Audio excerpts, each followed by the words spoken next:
Bonjour. Aujourd'hui, je vous propose de découvrir le travail d'un jeune artiste chinois, Gao Zhuyu, né en 1992.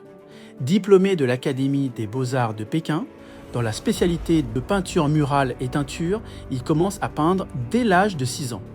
Même si sa famille ne comprenait pas toujours sa passion pour l'art, son père l'accompagnait souvent le soir pour qu'il puisse peindre. Son travail n'est pas religieux, mais il est profondément marqué par une dimension spirituelle.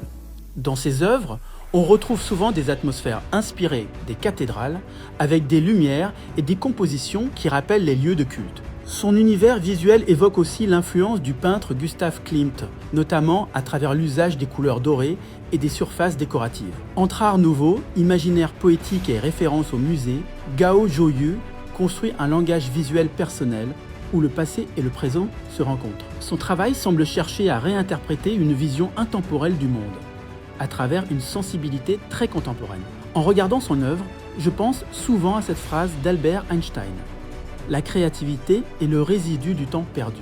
Je vous propose maintenant de découvrir son interview. Bonjour à tous. Aujourd'hui, je voudrais vous parler brièvement de mon travail et de l'évolution de ma création. Dans ces œuvres, j'ai commencé à expérimenter l'utilisation de matériaux mixtes. C'était une étape importante pour moi, car cela m'a permis d'introduire différentes textures et de développer une manière plus personnelle de raconter des histoires à travers l'image. La première œuvre se déroule au Moyen-Âge. On y voit deux personnages, un couple marié sans amour. La jeune femme est la fille adoptive d'un roi. Elle a été promise à un homme devenu riche, mais leur relation repose uniquement sur le mariage.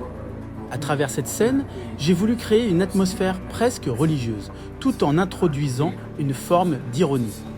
L'histoire évoque aussi la manière dont cette femme cherche à se libérer et à utiliser le pouvoir et l'argent pour soutenir ses propres causes, notamment liées à la communauté LGBTQ. La seconde œuvre s'inspire d'une légende populaire australienne. Elle raconte l'histoire d'un être né d'une sirène et d'un humain. À première vue, il ressemble à une personne ordinaire, mais il possède la capacité de respirer sous l'eau. Dans ce récit, une reine cherche à rassembler les fragments d'un corps ancien. Une fois reconstitué, ce corps pourrait déclencher un immense tsunami, capable de submerger le monde. Pour cette œuvre, j'ai également expérimenté une technique proche de la mosaïque, inspirée des vitraux d'église. J'ai utilisé de la feuille d'or et différents éléments brillants pour créer des effets de lumière et évoquer l'univers mystérieux des sirènes. Merci beaucoup de votre attention.